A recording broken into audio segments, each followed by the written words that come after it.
My name is Rashid Al-Fayed. I am 34 years old, and on October 14th, 2021, the destiny marked for me was a nameless mass grave on the outskirts of the Zahmar citadel. I was trained to be a killing machine, a blind instrument of the wrath of a regime that tolerated no dissent. I was sentenced to the most brutal and humiliating execution by the very system I swore to protect with my life, all for the crime of finding the truth in the book of my enemies. But Jesus, the man I was taught to hate, the prophet whom my teachers claimed was nothing more than a minor messenger, had plans for redemption that my military mind could never have calculated. This is my testimony of how a hunter of Christians became the prey, and finally, a free child of God. I was born in 1989 in the heart of Zahmar, a region known for its extreme religious fervor and relentless military system. I was not born into just any family. I am the eldest son of General Hassan Al-Fayed, the supreme commander of the Zahmar Guard. From the moment I took my first steps, my life was predestined. There were no toys in my childhood, only replica weapons and strategic maps. My father didn't hug me. He evaluated me. If I cried when I fell and scraped my knees, he would look at me with disdain and force me to stand up without help, telling me that pain was an illusion and that weakness was the only unforgivable sin. Our home was a fortress of black stone, cold and austere, where silence was enforced like martial law. At the age of 7, I was sent to the Lions Academy, the training center for the Guard's elite. There, my identity was systematically dismantled and rebuilt. I was taught that the world was divided into two, the faithful and the infidels. The faithful deserved life and the protection of the state. The infidels, especially those who followed the Nazarene, were considered a cancer that had to be excised before it infected the body of the nation. I spent my adolescence learning to disassemble an assault rifle blindfolded in under 30 seconds, to withstand interrogation under simulated torture, and to memorize the sacred texts that justified our violence. At 18, I was a decorated lieutenant. At 25, I became captain of the Special Operations Unit, charged exclusively with locating and dismantling underground Christian cells. I had everything a man in my position could desire: a luxury apartment in the Golden District, an armored vehicle assigned for my personal use, and the fearful respect of every citizen who crossed my path. When I walked through the markets of Zahmar, in my black uniform with the Crimson Falcon insignia on my chest, people parted ways as if the Red Sea were opening before them. But let me be honest with you about the nature of power obtained through fear. It is a lonely poison. Despite the parties in the officers' halls, despite the women and the money, there was a perpetual cold in my stomach. Every night, taking off my boots stained with dust and sometimes blood, I would look in the mirror and see the eyes of a stranger. Dead eyes. Propaganda told us that Christians were foreign agents, spies seeking to destroy our culture and poison our children. We were told their meetings were orgies of depravity and conspiracy. However, the reality I found in my raids was baffling. We would burst into damp basements or the back rooms of shops at midnight, breaking down doors with battering rams, shouting orders, and pointing blinding flashlights at the faces of families, old women knitting, fathers hugging their children, young people reading quietly. I didn't find weapons. I didn't find blueprints to overthrow the government. I only found books and bread. I vividly remember a night in January 2020. We had received intelligence about an underground printing press in the industrial sector. My unit surrounded the building. I gave the order to assault. The sound of shattering glass and heavy boots filled the air. We dragged a group of men to the center of the room. One of them, the leader, a man named Elias, had a bloody face from the rifle butt strike my sergeant had given him. While I had him on his knees, with my pistol pressed to his temple, I waited to see the hatred in his eyes. I waited to see the same animal fear I saw in common criminals. But Elias looked at me and, with a calm voice that cut through the tension of the moment, said, "We forgive you, Commander. You do not know who you truly serve, but he loves you." Those words hit me harder than any bullet. I was enraged. I screamed at him to shut up. I struck him again, but I couldn't erase that look of compassion. How could someone love me while I held the instrument of his death? That night, we confiscated boxes of subversive material. They were Bibles. According to protocol, we were to burn them in the barracks courtyard. As my men piled up the books and poured gasoline, something compelled me to take one. It was a small New Testament with blue leather covers. I slid it inside my tactical vest, telling myself it was to analyze the enemy, to better understand their psychological tactics. For weeks, the book remained hidden under the floorboards of my bedroom. Curiosity burned within me, but the fear of discovery was real. In the Zahmar Guard, possession of this book was treason, punishable by immediate death. But the void in my soul, that abyss that neither alcohol nor violence could fill, pushed me toward it. One night, after a particularly brutal mission where we had to separate children from their parents, I couldn't sleep. The silence of my apartment was deafening. I took out the book. My hands that had strangled and beaten, trembled as I opened pages as thin as insect wings. I read at random. Matthew 5:44. But I say to you, love your enemies, bless those who curse you, do good to those who hate you, and pray for those who spitefully use you and persecute you. I had to slam the book shut. My heart was racing. This was madness. All my training, my entire life, was based on the destruction of enemies. Justice was an eye for an eye. Honor was vengeance. And here was this man, this Jesus, saying the opposite, saying something that sounded impossibly weak, yet resonated with thunderous force in my conscience. Love my enemies? Was that what Elias was doing that night? Was that the source of his supernatural peace? I kept reading, night after night, like a thirsty man finding a spring in the desert. I read about the adulterous woman Jesus saved from stoning. In my culture, I would have been the first to cast the stone. But Jesus said, "He who is without sin among you, let him throw a stone at her first." I saw myself in that crowd, stone in hand, and realized I was the greatest sinner of all. My medals, my ranks, my lineage. It was all garbage before the moral purity of this teacher. He wasn't just another prophet. The words had authority, an authority that didn't come from the sword, but from eternal truth. Before I continue with how this revelation destroyed my life only to save it, I want to ask you something. If you are listening to this and feel even a small spark of curiosity, or if you have ever felt that void I speak of, I invite you to subscribe to the channel. Stories like mine need to be told, so that darkness does not win. The internal transformation began to affect my external performance. I could no longer strike with the same force. I started to hesitate in the raids. My subordinates noticed.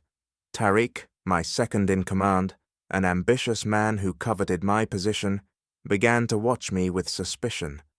In reports, I omitted names. If we found a small group praying, I gave them a warning and let them go, reporting to headquarters that the location was empty. I knew I was walking on a razor's edge, but I couldn't help it. I had fallen in love with this Jesus who healed lepers and dined with outcasts. On October 12th, 2021, the trap snapped shut. Tariq had followed me. He had informed my father. That afternoon, I was summoned to the general's office. Upon entering, I saw he wasn't alone. 2 agents from religious intelligence stood in the shadows. My father was seated behind his mahogany desk, with the small blue New Testament on the table. The silence in the room was so thick you could taste it. "Rashid," my father said, without looking up from the book, "do you know what this is?" "It is a book, father," I replied, maintaining the position of attention, though my legs felt like water. "It is poison," he roared, slamming his fist on the table. "It is the manual of traitors. Tariq tells me you took it from your apartment. He tells me you have been letting the rats go that you swore to exterminate. Is it true?" I could have lied. I could have said it was part of an undercover investigation. My father desperately wanted to believe any excuse so he wouldn't have to execute his firstborn. But I remembered the words of Jesus. "Therefore whoever confesses me before men, him I will also confess before my Father, who is in heaven." In that instant, fear vanished. It was replaced by a strange, calm, absolute certainty. "It is true, Father," I said, looking him in the eyes. "I have been reading the words of Jesus, and I have discovered that we have been wrong. They are not terrorists.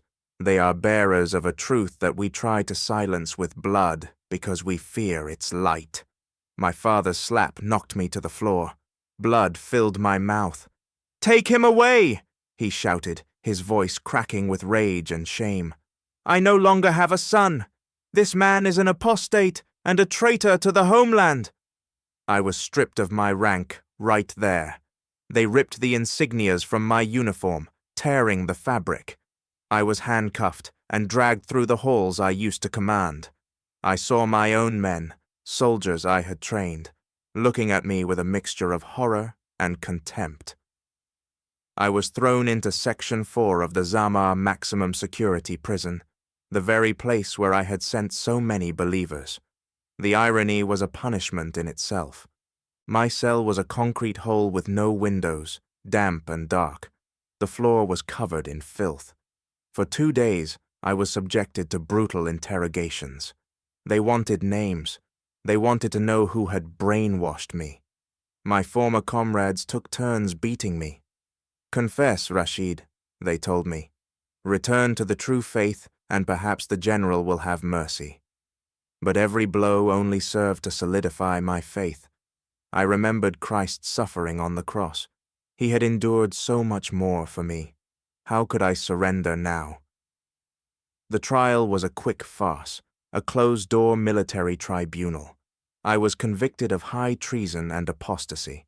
The sentence, public beheading at dawn on October 15th, to serve as an example to anyone thinking of straying. The night of October 14th, I lay on the cold floor of my cell. My body was broken, full of bruises and cuts, but my spirit was strangely alert. I knew I had only hours of life left. Fear tried to take hold of me. Death, that old acquaintance I had served, was now coming for me. I began to pray. Not the ritualistic, empty prayers of my youth, but a desperate and honest conversation. "Jesus," I whispered in the darkness, with swollen lips. "If you are real, if everything I read is true, I surrender my life to you. I regret every blow I struck, every family I destroyed. If my death serves to glorify you, so be it. But I am afraid. Please, do not leave me alone in this end." The silence of the prison was absolute, broken only by the distant dripping of a pipe. I closed my eyes, waiting for the sound of the executioner's boots. Then, it happened. It was 3 o'clock in the morning.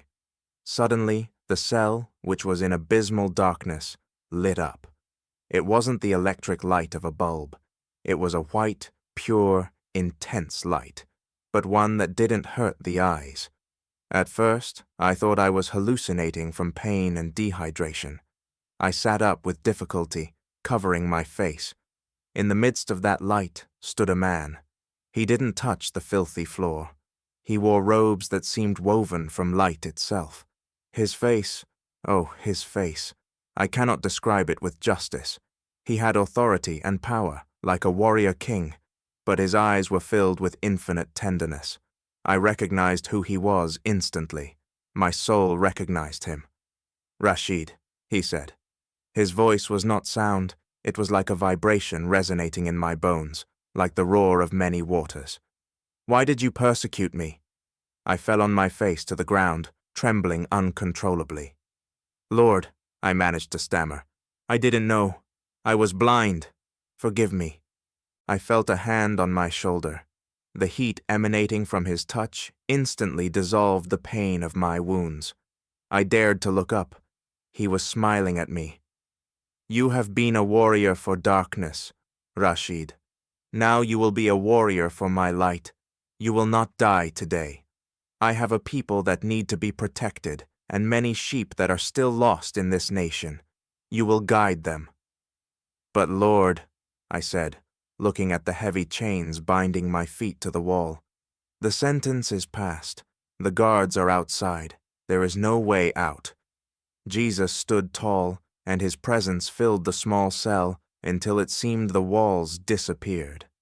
"I am the way, the truth, and the life. No chain can contain one whom I have set free. Arise and walk." The light faded softly, leaving me in the dimness, but I was no longer alone. A supernatural peace flooded me. I looked at my feet. The steel shackles, which required a master key, simply opened and fell to the floor with a dull thud. I stood up. My body, which minutes before screamed in pain, felt strong, renewed. I approached the solid steel door. It had no handle on the inside. I pushed gently. The door, which should have been locked with 3 bolts, yielded without resistance. It opened into the hallway. I stepped out cautiously. The corridor of Section 4 was guarded by 2 soldiers armed with automatic rifles. They were sitting in their chairs, eyes open, but they seemed to be in a deep trance, staring at nothing, completely motionless. I waved my hand in front of the face of one of them, a man named Karim, with whom I had shared many watches. He didn't blink. It was as if time had stopped for them. I walked through the mazes of the prison. Every door, every electronic gate, opened as I approached just before I touched it. The security cameras, which monitored every inch, turned toward the wall just as I passed, as if an invisible hand diverted them. My heart beat strongly, not from fear, but from awe. I was walking through the belly of the beast, and the beast was asleep. I reached the outer courtyard. This was where the danger was greatest. There were watchtowers with snipers and attack dogs. I stuck to the shadows of the walls. A Doberman, trained to kill on command, approached me. I tensed, preparing to fight. The animal sniffed me, wagged its tail gently, and sat at my feet, licking my hand. Even the beasts obeyed the Lord who guided me. The main gate of the complex, a 5-meter-high heavy door, had a small pedestrian door. It was ajar. I stepped out into the cool night of the Zahmar Desert. The air had never smelled so sweet. About 100 meters from the prison, on a seldom-used dirt road, there was an old vegetable transport truck with the engine running. A man was at the wheel. I approached cautiously. The driver rolled down the window. It was an old man with a white beard. "Are you Rashid?" he asked in a whisper. "I am," I replied, confused. "Get in quickly. The Lord woke me in a dream 2 hours ago and told me to come to this exact spot to pick up a brother." I asked no more. I got into the truck. As we drove away, I looked back at the black fortress of Zahmar. The sirens were not yet sounding. God had blinded the eyes of an entire army to save a single man. I wept. I wept as I hadn't since I was a child. Tears of gratitude, of repentance, and of overwhelming love. The journey to the border was tense, but miraculous. We passed 3 checkpoints. At each one, the soldiers, who should have been looking for a high-profile fugitive, because surely the alarm had sounded by now, didn't even look in the back of the truck where I was hiding among sacks of potatoes. At the last checkpoint, The officer simply waved the old man through without even asking for documents. It was as if we were invisible. We crossed the border into a more tolerant neighboring country at dawn. The sun was rising over the mountains, painting the sky in golden and purple colors. For me, it was the dawn of a new life. I made contact with a network of underground missionaries, using the knowledge I myself had acquired by hunting them. When I met with them in a safe house, there was a moment of tension. Some recognized me. I had been the face of their nightmares. I had been the butcher of Zahmar. But when I told them my testimony, when I spoke of the vision and how Jesus had led me out of the cell, fear turned into praise. They embraced me. Men and women I would have imprisoned weeks ago washed my wounds, gave me new clothes, and called me brother. That was my true baptism, not just in water, but in the unconditional love that only Christ can give. Since then, my life has been a constant mission. I cannot return to Zahmar. My face is on all the wanted lists, and there is $1 million reward on my head. My father has publicly declared that I am dead to him, and I know that if they ever find me, there will be no trial, only a summary execution. But I don't care. I have gained something my father, with all his power and medals, will never have. Peace. Now I work from exile. I use my knowledge of guard tactics to help persecuted Christians escape. I have coordinated secure extraction routes, taught underground churches how to communicate without detection, and smuggled thousands of Bibles into the region. The same Bibles I once tried to burn. Every book that crosses the border is a victory. Every believer who escapes to a safe place is a slap in the face to the kingdom of darkness. I receive hate mail and messages. They call me traitor, dog, apostate. But I also receive messages from former soldiers, men who served under my command, who ask me in secret, "Is it true, Commander? Did you really see Jesus? Because I feel this void too." And to them, I preach the gospel. I have already seen 3 of my former subordinates surrender their lives to Christ. The seed is growing even inside the walls of the fortress. Sometimes, I wake up in the middle of the night, sweating, thinking I'm still in that cell, waiting for the executioner. But then I feel the scar on my wrist where the handcuffs were, and I remember the light. I remember the voice that sounded like many waters. I am the way. It wasn't a dream. It was the most tangible reality I have ever lived. God does not choose the qualified. He qualifies the chosen. And sometimes, He chooses those who seem furthest away, the worst enemies, to prove that His grace has no limits. I was Saul of Tarsus, breathing threats and death, and He turned me into an instrument of His peace. Now, I ask you, who have listened to my story until the end, what is stopping you? Maybe you aren't a military commander persecuting Christians, but perhaps you have your own chains, chains of addiction, of depression, of pride, of sin.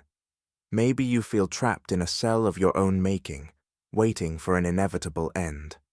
I want to tell you that the same Jesus who entered my maximum security prison and opened the steel doors can enter your situation today. There is no wall too thick for Him. There is no sin too great that His blood cannot cover. The miracle was not just that I escaped physical death. The true miracle was that my heart of stone became a heart of flesh. Hatred was displaced by love. If God could do that with a man like me, what can He not do with you? Do not underestimate the power of an honest prayer in the darkness. I only said, "If you are real, save me." And He answered with an earthquake of grace. Pray that prayer today. Dare to challenge your doubts. Life with Christ is not easy. I have lost my status, my wealth, my family, and my homeland. I live with a target on my back. But every morning, When I open my eyes and breathe the air of freedom, I know I am richer than the king of Zahmar. Because I have Christ, and having him, I have everything. Jesus still appears today. He still breaks chains. He still confounds the wise and the strong. You could be the next testimony that shakes the world. Subscribe if you believe God exists, and share this story so the light reaches more dark corners. May the peace that surpasses all understanding guard your hearts and your minds in Christ Jesus. Amen.